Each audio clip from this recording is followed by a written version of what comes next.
Series circuit श्रेणीक्रम। श्रेणीक्रम में resistance जो है वो इस तरह से जुड़े होते हैं कि पहले रेजिस्टेंस का अंतिम सिरा दूसरे रेजिस्टेंस के प्रथम सिरे से, दूसरे रेजिस्टेंस का अंतिम सिरा तीसरे रेजिस्टेंस के प्रथम सिरे से, तीसरे रेजिस्टेंस का अंतिम सिरा चौथे रेजिस्टेंस के प्रथम सिरे से जुड़ा हुआ होता है। एम्पियर मीटर को हम श्रेणीक्रम में ले लेते हैं। धारा सारे परिपथ में समान रहती है और प्रत्येक रेजिस्टेंस पर वोल्टेज अलग अलग हो सकते हैं प्रतिरोध के मान के अनुसार। यहाँ हम जो है ये 22 ओम का प्रतिरोध है, 47 ओम का प्रतिरोध है, 100 ओम का प्रतिरोध है और ये 150 ओम का प्रतिरोध है। इन प्रतिरोध को जब हम श्रेणीक्रम में जोड़ते हैं तो सैद्धांतिक रूप से 319 ओम होता है। अब इनको हम प्रायोगिक रूप से नाप लेते हैं। ये प्रतिरोध 23 ओम 22.9 ओम का है। दूसरा प्रतिरोध 47.2 ओम का है। तीसरा प्रतिरोध 100.9 ओम का है और चौथा प्रतिरोध 149.3 ओम का है। तो हम इन प्रतिरोध को यहाँ पर श्रेणीक्रम में लगा देते हैं।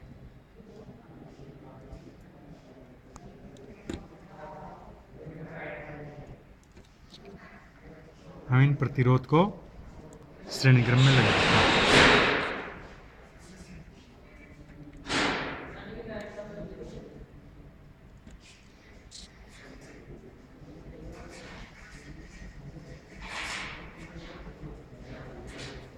तो प्रायोगिक रूप से हम जो है इस प्रतिरोध का कुल प्रतिरोध का मान ज्ञात करें श्रेणीक्रम में तो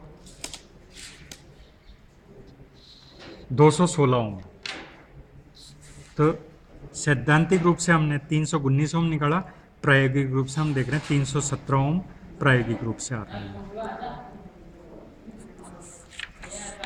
अब हम जो है इस परिपथ के अनुसार ये हमारा स्रोत है प्लस माइनस, ये हमारा एम्पियर मीटर है, एम्पियर मीटर, ये हमारा वोल्ट मीटर है जिसके ये तार हैं दो।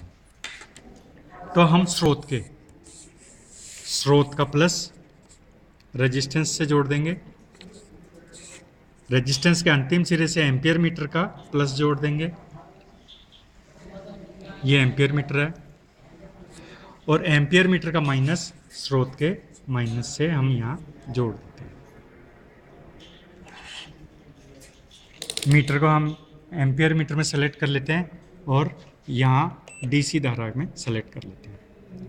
अब हम जो है चालू करते हैं स्रोत में बिजली, तो धारा जो है 43.9 मिली एम्पियर, 43.8 मिली एम्पियर धारा इसमें से प्रवाहित हो रही है। ये प्लस और माइनस का निशान है। अब हम यहाँ प्रत्येक रेजिस्टेंस पर वोल्टेज ड्रॉप ज्ञात कर लेते हैं। तो वोल्ट मीटर का प्लस हम यहाँ लगाते हैं, वोल्ट मीटर का माइनस अंतिम सिरे पे लगाते हैं।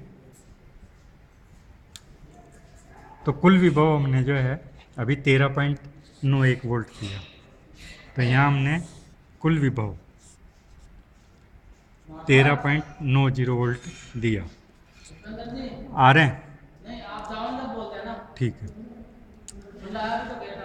R1 पर हमने जो है वोल्टेज नापे तो 0.97 वोल्ट आ रहा है, 0.97 वोल्ट। अब R2 पर हम वोल्टेज नापते हैं तो 2.03 वोल्ट आता है। R3 पर वोल्टेज नापते हैं 4.37 वोल्ट आता है, 4.37 वोल्ट आता है। R4 पर 6.47 वोल्ट आता है। अब हम इन वोल्टेज का योग करते हैं तो 13.9 वोल्ट आ जाना चाहिए। 0.97 प्लस 2.03 प्लस 4.37 प्लस 6.47, तो ये 13.84 वोल्ट आता है। हमने यहाँ 90 वोल्ट लगाया है। श्रेणी क्रम में धारा सब में समान चल रही है। अब हम जो है वोल्टेज और धारा के अनुसार इस रेजिस्टेंस का मान ज्ञात करते हैं। यदि हमें इस रेजिस्टेंस का मान ज्ञात नहीं हो तो हम मान ज्ञात कर सकते हैं, हम मान ज्ञात कर सकते हैं। तो इसके लिए हमारे पास सूत्र है R बराबर V/I। तो ये धारा जो है हमारी मिली एम्पियर में है, इसको हम एम्पियर में कन्वर्ट कर लेते हैं। तो एम्पियर में हम धारा को कन्वर्ट करेंगे तो 0.0438 एम्पियर की ये धारा है। तो हमारे इस कैलकुलेटर में हम इसको मेमोरी में सेव कर लेते हैं। 0.0438 को हम मेमोरी में सेव कर लेते हैं। अब हम R1 पर वोल्टेज है वो 0.97 वोल्टेज है R1 पर भाग री मेमोरी, तो ये 22.14 ओम आता है। तो 22.14 ओम प्रैक्टिकली। R2 पर 2.02 वोल्ट 2.03, इसमें हम करंट का भाग लगाते हैं तो ये 46.34 ओम आता है, 46.34 ओम प्रैक्टिकली।